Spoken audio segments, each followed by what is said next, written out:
Aí eu mostro para você aqui. Perceba, só de você olhar,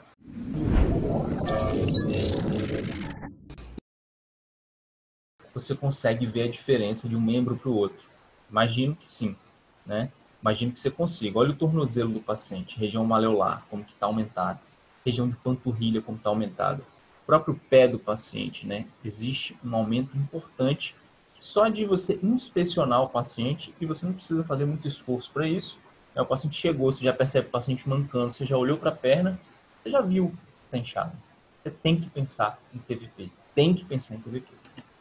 Outro exemplo aqui, perceba, bem diferente uma perna da outra. Bem diferente. Aí eu não consigo ver. Não consigo ver. Tudo bem. Eu acredito em você, mas é o seguinte. Existe um parâmetro que a gente usa, né, um parâmetro de livro, um parâmetro de tabela, um parâmetro de score, que é a aferição, a medida da circunferência das duas panturrilhas. Anote isso, é importante. A verdade é que a gente não costuma fazer isso na prática, tá? Mas se não for tão visível, se você tiver dificuldade de enxergar essa diferença, você pode medir a circunferência das duas pernas do paciente. E como que eu faço essa medida? 10 centímetros abaixo da tuberosidade da tíbia. Tuberosidade da tíbia é logo abaixo do joelho. Você consegue sentir, se você pegar agora na sua canela, aí você consegue sentir. 10 centímetros abaixo, dá mais ou menos, se botar 4 dedos assim, vai dar mais ou menos 10 centímetros. Você vai medir uma perna e outra. Se você tiver um aumento, uma diferença de 3 centímetros de uma perna para outra, isso inclusive marca um ponto no score de Wells, que a gente vai falar mais para frente. Tá? Eu não quero que vocês decorem o score de Wells, eu quero que vocês compreendam. Por que isso é importante? 3 é um número convencionado para me dizer que existe uma diferença muito importante de circunferência de uma perna para outra por conta de um edema importante. Essa diferença de 3 centímetros, como eu falei com vocês aqui, normalmente você vai conseguir ver sem muito esforço, como a gente está vendo nas fotos aqui. Mas, se você tiver uma certa dificuldade aí, não tem problema. Mede. Tá? Igor, se tiver 2,5 de diferença, não é TVP? Não tem nada a ver. Se tiver 2,5 de diferença, ainda é um aumento importante, mas você não vai marcar ponto no score de Wells. Isso não quer dizer, e é por isso que eu sou meio cético em relação a esse tipo de avaliação, porque, deu 2,9, então não descarta, não é TVP ou não é importante. É muito importante. Tá? Então, só se você, a inspeção, conseguir perceber uma diferença de um membro para o outro, já é importante. Quer dizer que esse edema é importante. Tranquilo? E aí, a gente entra na história patológica pregressa do paciente, né? Os fatores de risco do meu paciente. Pelo menos uns 10 deles são extremamente importantes e recorrentes. Eu não quero que você decore. Isso, em algum momento, se não já está, em algum momento da sua vida, vai se tornar algo muito claro para você. Que você vai conseguir compreender em relação aos fatores de risco do paciente. Então, naturalmente, no paciente mais idoso, o paciente mais velho, ele tem maior chance de ter praticamente qualquer doença que não esteja relacionada à juventude do paciente.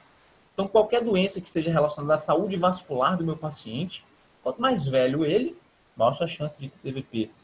A gente falou lá, né, um dos tripés, né, um dos itens ali da tríade Virchow, a hipercoagulabilidade, está relacionada especialmente à trombofilia. Trombofilia, uma doença hereditária, congênita, que aumenta a chance de coagulação na corrente sanguínea do meu paciente. Portanto, aumenta a chance de TVP no meu paciente. Beleza? Paciente que operou recentemente, especialmente cirurgias prolongadas, cirurgias extensas, de alta complexidade. E por que isso faz sentido para mim? Meu paciente que está fazendo uma cirurgia complexa, por exemplo, uma cirurgia cardíaca, uma cirurgia abdominal extremamente complexa, uma cirurgia de Whipple, um aneurisma de aorta abdominal, um paciente que passou 5, 6, 7, 8, 10 horas na mesa, uma neurocirurgia, uma cirurgia oncológica extensa da região do abdômen. Quanto mais tempo esse paciente passar imóvel, maior o risco de TVP por conta da estase sanguínea, da estase venosa do meu paciente. Isso também é verdade no paciente que vai ficar imobilizado depois da cirurgia. E normalmente são os mesmos pacientes. É o paciente que passou por uma cirurgia de alta complexidade, grave, extensa, o paciente que já é um paciente grave, que vai ficar pelo menos 3 dias na UTI, entubado, deitado, na mesma posição o tempo todo. Imobilidade. É o mesmo mecanismo de você deitado, parado no avião durante 10 horas. Você parado, sentado lá no ônibus durante 10 horas direto. Imobilidade. Isso provoca estase venosa. Tudo que te fizer pensar em estase venosa é fator de risco para TVP. Beleza? Trauma, lesão do endotélio, né? Gravidez, sua paciente está gestando ou acabou de gestar, acabou de parir, está no puerpério, fator de risco para TVP. Imobilidade ou paralisia, e mais uma vez, pensando em estase venosa, pode ser uma imobilidade proposital, uma imobilidade por viagem, uma imobilidade pós-cirúrgica, cirurgia de quadril, o paciente está parado. O paciente que é sequelado de AVC, acamado, não anda. Ele está imobilizado o tempo todo, a chance de TVP dele é muito maior. O paciente que já teve TVP, naturalmente, é um paciente que tem 3 vezes mais chance de ter um novo episódio de TVP, ou se o paciente já teve TEV, né? TVP ou a tromboembolismo pulmonar também. Tá? Câncer. Câncer talvez seja o principal fator de risco aqui. Câncer aumenta 7 vezes a chance de um paciente ter TVP. É extremamente comum. Se o seu paciente tiver com uma dor na perna, tem câncer, liga o seu alerta máximo para esse paciente. Tá? Fator de risco importantíssimo para TVP. E aí, se você começa a aliar todos esses fatores de risco, o paciente tem câncer, passou por uma cirurgia e está imobilizado no leito. Pô, a chance desse paciente ter TVP é muito grande. Beleza? Anticoncepcional e reposição hormonal, né, por causa do estrogênio, da mesma forma, os dois, da mesma maneira, tem que chamar a sua atenção. E esses são os mais importantes. Beleza? Aí você tem outros detalhes aí, acidente vascular cerebral, infecção, o tempo de cirurgia que a gente já falei com vocês, gravidade da doença, enfim, muitas outras. O paciente que tem câncer e faz químio, aumenta ainda mais a chance dele de ter TVP.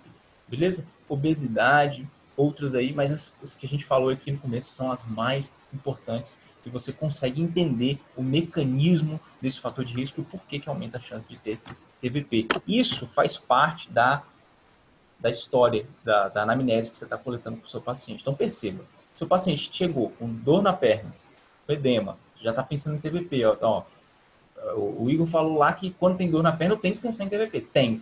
E aí o que você faz? Ativamente você questiona o seu paciente em relação à história patológica pregressa do seu paciente. Você tem câncer, está com câncer, está grávida, teve filho agora, né? Obesidade você consegue observar, idade você consegue olhar. Você tem alguma doença que você tenha conhecimento? Tenho sim, doutor, eu tenho uma doença que engrossa o sangue, chama trombofilia. Ótimo. Percebe? Então isso tem que fazer parte do seu questionamento. No seu exame físico, além da inspeção, que é extremamente importante, tem 3 pontos aqui que eu quero destacar para vocês. Tá? Sinal de Romans, não sei se você já ouviu falar, é um sinal clássico, que a gente ainda usa esse nome, né? Sinal de Romans, que é nada mais, nada menos que a dorsiflexão do pé. Meu paciente está deitado, está com as 2 pernas esticadas, e aí a perna que eu estou suspeitando de TVP, está com dor, está inchada, enfim, eu vou fazer uma dorsiflexão. Vou pegar a região mais anterior do pé e vou pressionar ali em direção à canela do paciente. Fazer uma dorsiflexão do pé, né? Esticar o calcanhar do paciente. Nesse momento, o paciente ele vai ou impedir que você termine a manobra ou queixar de muita dor. Esse é sinal de Romans positivo.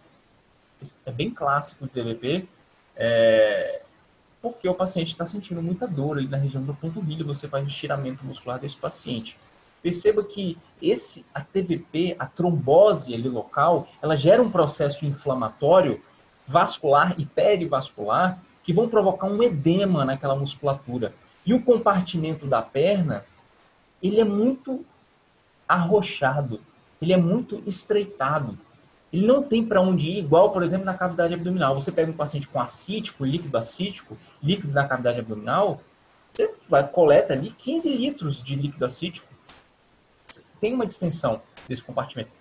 Na perna não, na perna não tem para onde ir. Então qualquer diferença, qualquer edema, qualquer inflamação, qualquer processo inflamatório ali, vai provocar dor, vai provocar distensão daquela região, e pelo fato de as estruturas estarem muito próximas, você tem um padrão de dor muscular, um padrão de dor neural ali também. Então, quando você faz a dorsiflexão, o seu paciente ele vai queixar de muita dor. Percebam um detalhe importante. O sinal de Romas não é para o seu paciente sofrer durante o exame.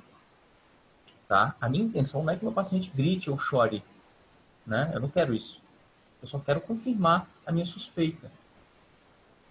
Ou seja, se o paciente começa a queixar quando você inicia o movimento, você não precisa ir, peraí que eu vou o máximo aqui para ver se ele sente muita dor. Máximo de dor. Não tem necessidade disso, tá? Você começou o movimento, o paciente já queixou, sinal de Romas positivo.